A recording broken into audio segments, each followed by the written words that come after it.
that I absolutely love about Pinterest. The first one is that it is an introvert's dream. So I get really nervous doing Facebook Lives. I don't like doing reels where I have to show my face and talk and do things. And Pinterest is all about your offering. So that's the first thing that I love about Pinterest, is that you can just show your goods and services and not yourself unless you want to. And then the other thing is that your pins can live for years. So the longevity on Pinterest is much longer than most of your other social media platforms. Awesome. And what got you into Pinterest? So I started with an Etsy shop and I was looking for ways to market it. And in my research, I discovered Pinterest and I thought, well, I'll just do all the things. So I started the Instagram and the Facebook page and the Pinterest page. And I found out that I enjoyed Pinterest a lot more and I got more results using Pinterest. And so then I joined some Etsy groups and noticed that a lot of other people had the same questions that I had. And so then I just started helping people understand more about the platform and all of its greatness. That's fantastic. I feel like Pinterest is definitely a platform where people want to spend money, right? I think they go there to spend money and to look for things that they want to buy. Is that accurate? That is accurate. And actually, there is a statistic that I just read that the average income of people on Pinterest are much higher of those that's on Facebook and Instagram. And partially that is because most people on Pinterest are older. And so they're using Pinterest strategically to shop, whereas on Facebook and Instagram, you just scroll around and you might happen to see something unless you're following particular people. But yeah, Pinterest, people are going there to shop for something. I love that. Well, we're just excited to learn all of the goodness that you have today. And Jeanne said we're going to start using Pinterest and we're excited about it. It is all about SEO, is that right? I'm so excited to learn everything about this from you today. Yes, I always tell people that SEO and optimizing your Pinterest is the foundation of Pinterest. So there's so many moving parts and key elements of Pinterest, but if you really want maximum growth, you have to optimize it for SEO. And then the next part is following the best pinning practices that Pinterest has laid out. So you can pin 20 times a day, but if you're not optimized and you're not following best practices with those, you're not really going to see as much growth. So I always tell people, after you start a business account, then you want to make sure that you have done your keyword research and you have optimized your account. Perfect.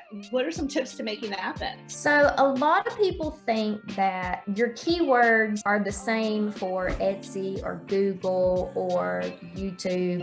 They're like, oh, I can use the same keywords, and that's not always the case. So you still have to do your keyword research inside the Pinterest platform to make sure those are the keywords that your ideal client is coming to Pinterest and searching for. And I also tell people to think like a pinner. You know your products and you know your services, and sometimes you use a language that maybe the average day person doesn't really use or think about when they're looking for those products or services. So really just sit down and think, okay, if I was coming to Pinterest to buy this or shop for this, what would I search for? And then do a brain dump on a piece of paper with all the words that you think may be keywords, and then actually go in Pinterest in the search bar and look to see if they are indeed Pinterest keywords. Yeah, I love that. Are there any tools that you can use also to find keywords? Yes. So I use a tool called Pin Inspector, and I love this tool because you buy it one time and there's no monthly fee. So you buy it and you own it. And then also it will rank your keywords for you. So you'll type in your main keyword and then it pulls directly from Pinterest and it'll tell you like this keyword ranked 1, 2, 3, 4, 5. And you can use those keywords that all rank number 1. So you can rank up your pin faster. If you search in Pinterest, it'll give you that guided search, but you really don't know what the rank is other than what you see on the drop down. And so Pin Inspector saves me a ton of time. And I know that when I use those keywords that rank high, I'm going to get the benefit of ranking on the search results page. How important is it that the high ranking keyword is listed inside the pin, and how many times should it be inside the pin? Are you referring to how many times it's said in the video or the written description? Both?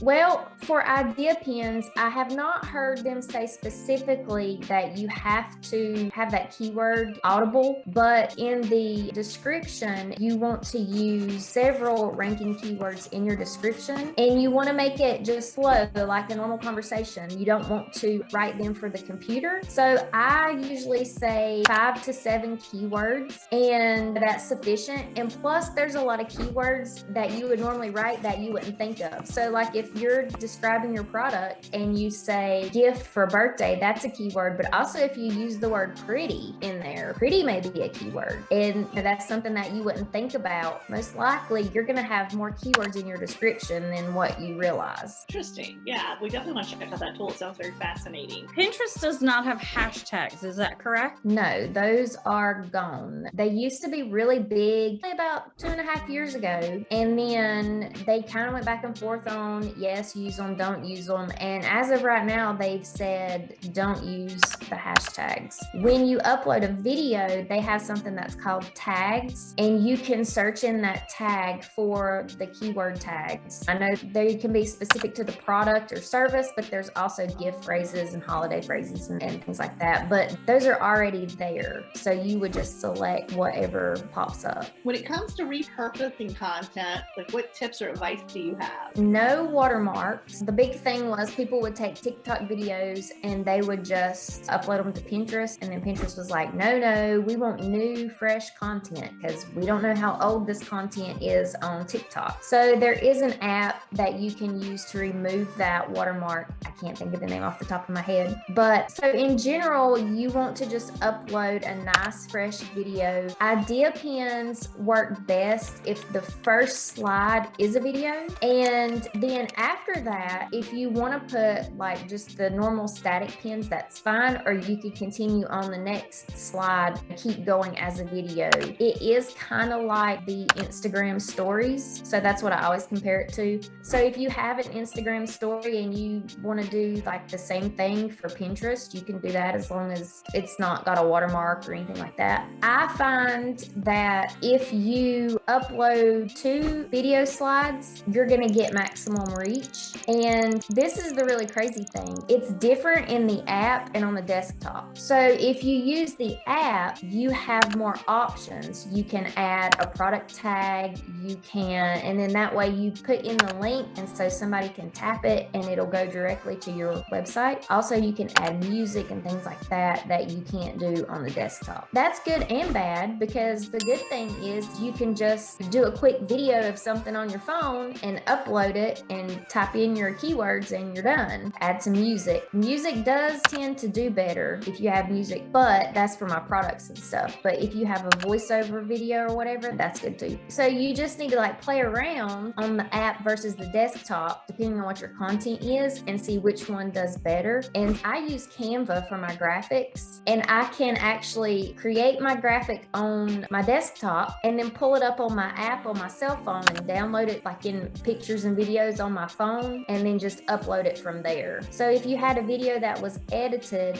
from your YouTube content, you could save it to your phone and still be able to upload it to the app that way. Yeah, that still baffles me. It's like, I always think the desktop or your laptop always has more options. And with a lot of these apps, because you have to think, it's really, Pinterest was probably an app before it was an online. I don't know, maybe or maybe not. But yeah, oftentimes the app does have more options, or options, that don't exist on the desktop. I think that's really weird. Yeah, they have for me. They have the neat little stickers, and you can do all this cute stuff on the app that you can't do on the desktop. And do people like those stickers and things because they're used to seeing them maybe on Instagram and other places? Yes. And also Pinterest is kind of pushing saves and engagement now. Call to actions are very important. And that's something that a lot of people overlook, because you think, okay, here's my product and my service. If they want it, they're going to click on it. They're going to do what I want without telling them to. Well, it's crazy as people don't. So on your idea pins, you want to make sure that you have a slide, or you say, follow me for more tips, or give me a like, or something like that, or ask them a question. What is your favorite thing to do on the weekends? Or if you're showing them how to make a product, or you're reviewing a product, or saying, ask them which one do you like best, and ask for their feedback. And then that way, also if you tell them to save it, save this for later. When you save and have an idea pin saved, that actually boosts you up further in the algorithm as well. And a lot of people say, oh, Pinterest is going to be a social media platform now. It's not. The core is still a search engine, but Pinterest wants people to stay on the platform longer, and that requires people to engage in these idea pins and interact with each other. So it's really fascinating to watch over the last 2.5, 3 years of how people are actually using Pinterest now.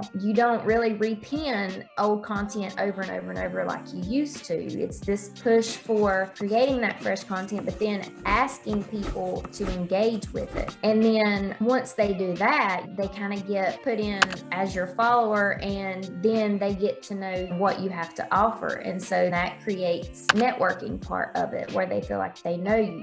Yeah, I guess Pinterest has advertising, right? Mm-hmm. So like all the other social media platforms, you know, there's a search engine. So like Google, obviously search engine, YouTube, obviously search engine, but they all make money on ads. So just like Pinterest, they've got to find ways to keep people on the platform. And we kind of say this all the time, is that think back, Jeanne, when you first got into marketing and you were working for MTV, there were no such thing, there was no social platforms, right? And so you were either paying big money to be on billboards or magazines or sending out mailers. So marketing was very expensive, especially for small businesses. But then came along Facebook and LinkedIn and all these great platforms that we have, and they're basically free, right? So it's a great way for small businesses who don't have a big budget. But the bottom line is, if you're going to spend your time or your money on Facebook or YouTube or Pinterest, you're better off knowing what best practices are and doing what they're asking you to do, because your content will get served up way more often and you'll get in front of the right people. So I think that's so important, is to understand what they want us to do and then play by those rules to give us the best chance to get in front of as many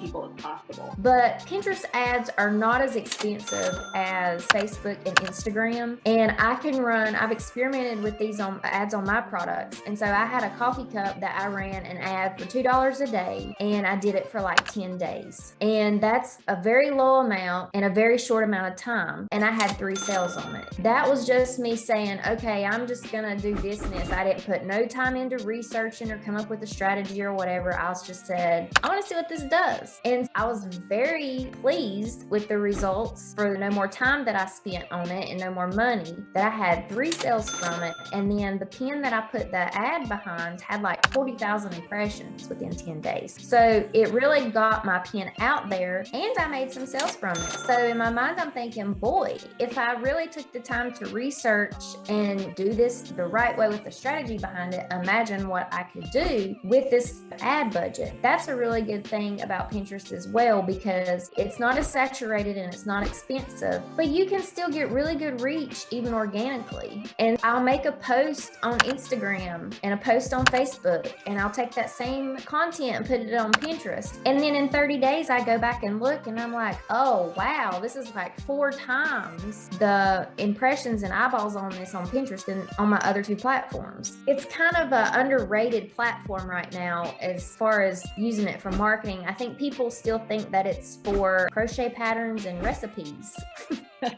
Crafts.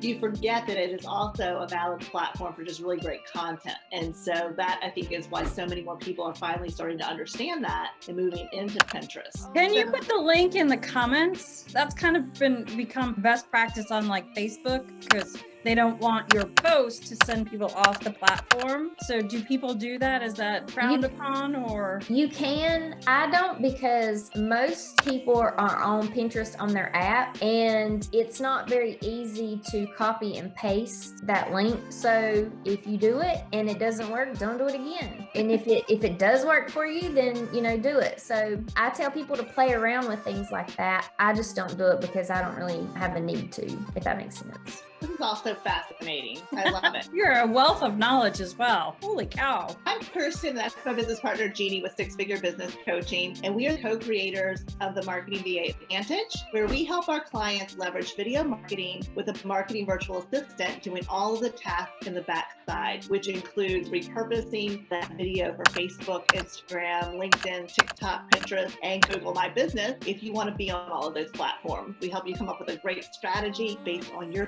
business and what would work best in your industry. So if you have questions about that, you can find us at 6figurebusinesscoaching.com. Erica, we so appreciate you being here and sharing all of your knowledge with us. Well, thank you guys for having me. I've enjoyed it. So again, thank you so much, Erica. Bye. Thank you.